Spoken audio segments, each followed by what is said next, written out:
नमस्कार मित्रों, मैं वीरेंद्र गुप्ता और आपके सामने आज पुनः एक नई शख्सियत के साथ हाजिर हूँ।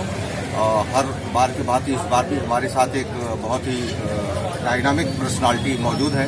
आप वरिष्ठ अधिवक्ता हैं और जनपद मिर्जापुर के कलेक्ट्रेट में अपनी प्रैक्टिस कई वर्षों से लगातार करते आ रहे हैं। आप देवमुनि के नाम से मशहूर हैं। हम आपसे सीधे जानना चाहेंगे कि तमाम जन समस्याओं को लेके हम निरंतर ऐसे लोगों से वार्ता करते हैं जिनका भी विचार आपको भी जानना चाहिए। सर देवमुनि जी, आप ये बताएं कि जो इस वक्त 26 जनवरी के दिन जो दिल्ली में घटना हुआ है उसको आप कैसे देखते हैं? देखिए, किसानों का धरना जो है लोकतांत्रिक तरीके से होना चाहिए और जो इन्होंने 26 जनवरी को लाल किले पर झंडा फहराया ये बहुत ही अशोभनीय है। भारतीय तिरंगे झंडे का अपमान है और संविधान के नियमों का उल्लंघन। संविधान से ही देश चलता है।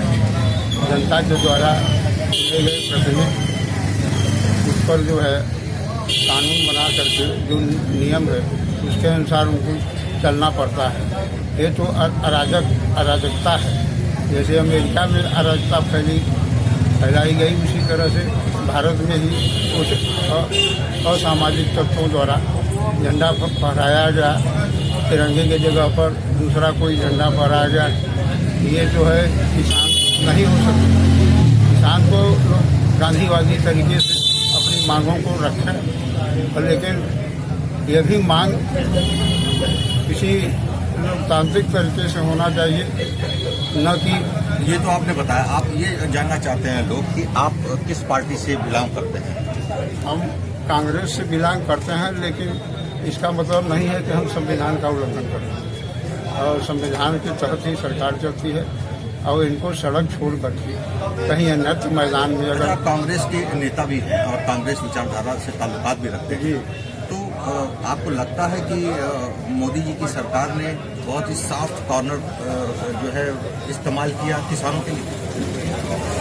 जी, किसानों पर जो उन्होंने गोली नहीं चलवाई, जबकि ऐसा लगता था कि गोली चलने ही वाली है। कंट्रोल करने के लिए गोली चलाई जा सकती है। पुलिस तो इसीलिए हो गई करती है कि किसी नियम का उल्लंघन करने पर या तो गोली चलावे या आंसू गैस छोड़े या तो किसी तरह से जिससे बातचीत से अगर वो मान जाते हैं तो ठीक है, लेकिन इनको सड़क भी छोड़ना चाहिए। किसी जो है ऐसे मैदान में अपना धरना रखना चाहिए जिससे कि लोकतांत्रिक व्यवस्था में कितने लोग आते जाते हैं। वकील साहब, एक चीज़, इस घटनाक्रम के बाद आपको लगता है कि भारतीय जनता पार्टी या केंद्र की सरकार को लाभ हुआ है या राजनीतिक दृष्टिकोण से उसकी हानि हुई है 26 तारीख की घटना के बाद? 26 तारीख की घटना से देश का बहुत नुकसान हुआ है और शासन व्यवस्था भंग हुई है। जो दिल्ली कमिश्नर द्वारा रास्ते बताए गए थे उसी में चलना चाहिए था, क्योंकि पहले बिना लिखित के ओरल एग्रीमेंट से लोग काम करते थे, जबकि यहाँ पर एग्रीमेंट जो किसानों और सरकार के बीच हुआ वो जो है एग्रीमेंट लिखित होने के बाद भी उल्लंघन किया गया। यहाँ इसमें तो देखा गया कि नेता का ही पता नहीं था। लीडर मतलब आगे चलता है किसी प्रदर्शन। आपने ये शायद जनपद मिर्जापुर की एक पहचान कह लीजिए कि किसी भी राजनीतिक दल से लोग भले ही क्यों न जुड़े हों, लेकिन उनकी जो विचारधारा होती है वो बिल्कुल निष्पक्ष होती है और स्वतंत्र होती है। कांग्रेस के नेता होने के बावजूद भी यदि किसानों के प्रदर्शन के रवैये का विरोध देवमुनि के द्वारा किया जाता है तो निश्चित रूप से शायद इन्हीं की भावनाओं का कदर करते हुए केंद्र की सरकार ने नरम रुख किसानों के प्रति रखा है। लेकिन एक चीज़ लोग और जानना चाहते हैं कि विंध्य विकास प्राधिकरण जो बनने जा रहा है इसको आप कैसे देखते हैं? कितना आवश्यक है और कितना जरूरत है इसका? विंध्य विकास जो कॉरिडोर बन रहा है वो तो जनता के लिए बहुत ही आवश्यक है।